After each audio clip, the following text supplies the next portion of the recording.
હા બાપ હા. ને એ જગતની માલિકા જ્યારે ઇન્ડિયન ક્રિકેટ ટીમ મુસીબતમાં હોય અને ત્યારે એક જ માણા આપણી વારે આવે અને એનું નામ છે વિરાટ કોહલી. અને બાપ એના વખાણમાં ખાલી એટલું કહેવાનું મન થાય. હે લાંબી દાઢી વાળો, એના હાથે ટેટુ વાળો, લાંબા છક્કા મારનારો, અનુષ્કાનો ઘર વાળો, દિલનો દુલારો, જાણે રમે મત વાલો, હૈયા ફાટ થઈ જાય જ્યારે રમે મારો વાલો. ગમે એવી સિચ્યુએશન, ગમે એવી મુસીબત, ઈ રમે લાગે ત્યારે જીતાડે છે લાલો. ધન ધન ધન ધન ધન ધન ઠુકનારો, રન ચેઝ કરનારો, સારી ફિટનેસ વાળો, આમીની ટીમના હાંજા ગગડાવા વાળો, મારો મરદ મુછાળો, નવી સ્ટાઈલ મારનારો, ગુસ્સામાં આવીને બેને ચોખ્ખો બોલનારો, પાછો બધાના હૈયામાં વસી દિલ જીતનારો, એવો વિરાટ કોહલી મારો મરદ મુછાળો, એવો વિરાટ કોહલી મારો મરદ મુછાળો, એવો વિરાટ કોહલી મારો મરદ મુછાળો, એવો વિરાટ કોહલી મારો મરદ મુછાળો.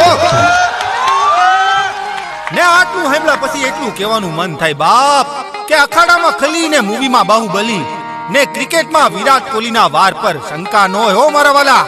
અને એ અનુષ્કાના ભરથાર ને અને વામિકાના બાપુજીને ટોપ FM વતી જન્મદિનના જાજેરા વધામણા હો બાપ.